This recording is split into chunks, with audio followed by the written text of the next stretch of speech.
আর এবারও বঙ্গ বিজেপিতে ভাঙন, ফের বিজেপি ছেড়ে যোগ তৃণমূলে। মাঝদিয়া গ্রাম পঞ্চায়েতের প্রধান সহ 50 জন যোগ দেন তৃণমূলে। মুকুটমণি অধিকারীর উপস্থিতিতে এই যোগদান। আরো বিস্তারিত জানবো, আমাদের সঙ্গে রয়েছে আমাদের প্রতিনিধি সঙ্গীতা চট্টোপাধ্যায়। সঙ্গীতা, কি কারণে তারা বিজেপি ছেড়ে তৃণমূলে যোগ দিলেন, কি জানাচ্ছেন?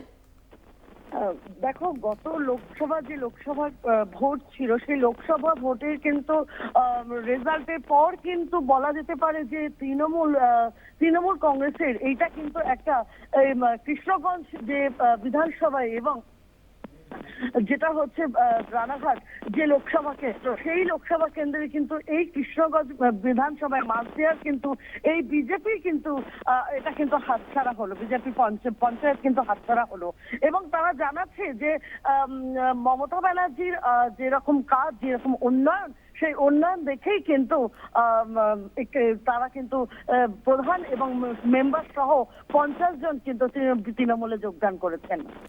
বেশ, ধন্যবাদ তোমাকে সঙ্গীতা। ফের বিজেপিতে ভাঙন, বঙ্গ বিজেপি ছেড়ে যোগ তৃণমূলে। মাঝদিয়া গ্রাম পঞ্চায়েতের প্রধান সহ 50 জন যোগ দেন তৃণমূলে। মুকুটমণি অধিকারীর উপস্থিতিতে যোগদান করেন তারা এবং যোগদান করে তারা জানাচ্ছেন তৃণমূলের উন্নয়নের স্বাদ দিতে তারা বঙ্গ বিজেপি ছেড়ে তৃণমূলে যোগ দিলেন।